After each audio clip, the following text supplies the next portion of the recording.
हो गया। चलो, नमस्कार। आज हम लोग जानेंगे क्लास 9 का एनसीईआरटी का पहला चैप्टर भारत आकार तथा स्थिति। यानी कि हम लोग जानेंगे कि भारत का जो निर्माण है ना वो किस तरह से हुआ। ठीक है, सबसे पहले हम लोग जानेंगे कि भारत की जो स्थिति थी वो कहाँ पे थी। इसमें से हम लोग देखेंगे कि जो पहला भाग है ना, इसमें देखेंगे कि जितने भी पूरे ब्रह्मांड के, पूरे संसार के जितने भी स्थल थे, जितने भी कॉन्टिनेंट थे, सभी कॉन्टिनेंट आपस में जुड़े हुए थे।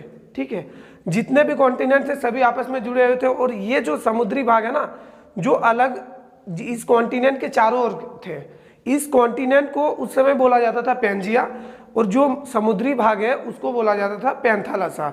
इस सिद्धांत को वेगनर ने दिया था।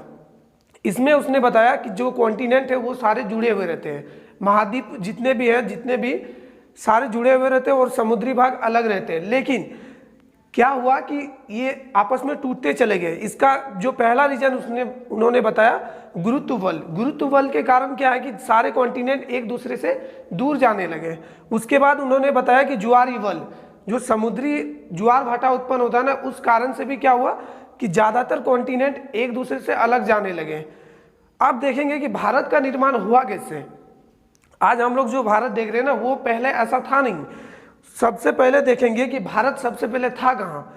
इस कॉन्टिनेंट में देखेंगे कि यहाँ पे जैसे उत्तरी अमेरिका, दक्षिणी अमेरिका, अफ्रीका, एशिया और यूरोप, ये दोनों इतने सारे कॉन्टिनेंट यहाँ से टूट के बने। इससे पहले जो भारत का जो प्रायद्वीप भारत है वो पहले ही बन चुका था। वो था हमारे मेडागास्कर के पास, अफ्रीका के पास में जो मेडागास्कर है उसके पास में था। ये टूटते हुए ऊपर चला गया। जैसे हम लोग बोलते हैं ना कि आज कहीं भी आप लोग देखिएगा, जो बूढ़ा बुजुर्ग लोग होता है वो लोग हमेशा बोलता है कि हम लोग घाट घाट का पानी पी चुके हैं। तो ये कथन बिल्कुल सही है, क्योंकि देखिए हम लोग मेडागास्कर के पास थे, यहाँ पे कैप्रिकॉर्न के पास, मकर रेखा के पास थे। यहाँ से चलते हुए हम लोग इक्वेटर, विषुवत रेखा को पार करते हुए हम लोग कहाँ पे जाके टकराए, सीधा एक ही बार में पहुँच गए यूरेशियन प्लेट पे। यूरेशियन प्लेट और भारतीय प्लेट के टक्कर के कारण हिमालय का निर्माण हुआ। आज जो हम लोग ये भारत देख रहे हैं ना, उत्तरी भारत में विशाल हिमालय पर्वतमाला का, इसका जो बनने का कारण है ये यही है, प्लेट विवर्तनिक सिद्धांत। यानी जो भारत के प्रायद्वीपीय प्लेट है, ये जब यूरेशियन प्लेट से टकराई तो हिमालय का निर्माण हुआ। आज हम लोग को यही जानना है कि हिमालय का निर्माण कैसे हुआ और भारत कैसे बना। सबसे पहले हम लोग देखेंगे कि जब ये प्रायद्वीप भारत जब यूरेशियन प्लेट से टकराई तो हुई क्या। जब यूरेशियन प्लेट और प्रायद्वीप भारत की जो प्लेट है ना, इन दोनों के बीच एक महासागर थी जिसका नाम था तेथिस महासागर। तेथिस महासागर। इस तेथिस महासागर और यूरेशियन प्लेट और भारतीय प्लेट के टक्कर के कारण इस महासागर के अंदर में जितने भी गाद थे, सिल्ट थे, जितने भी गाद, जो भी उनका जो सेडिमेंट है, वो सारा सेडिमेंट जैसे ही टकराया ना वो ऊपर चला गया। और ऊपर जैसे ही गया तो एक पूरी तरह से एक पर्वत का रूप ले लिया, जिसको हम लोग हिमालय बोलेंगे।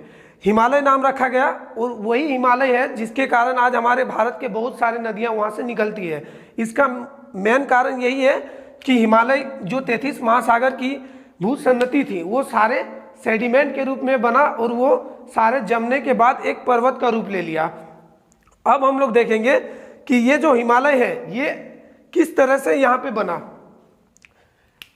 ये भारत का मानचित्र है। इसके उत्तर में हिमालय को 3 भागों में बांट दिया गया।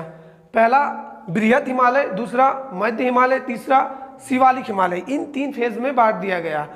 इस तरह से हिमालय का निर्माण हुआ। आज जो हम लोग भारत देख रहे हैं, इसका जो मेन पृष्ठभूमि है ये हिमालय के कारण ही है।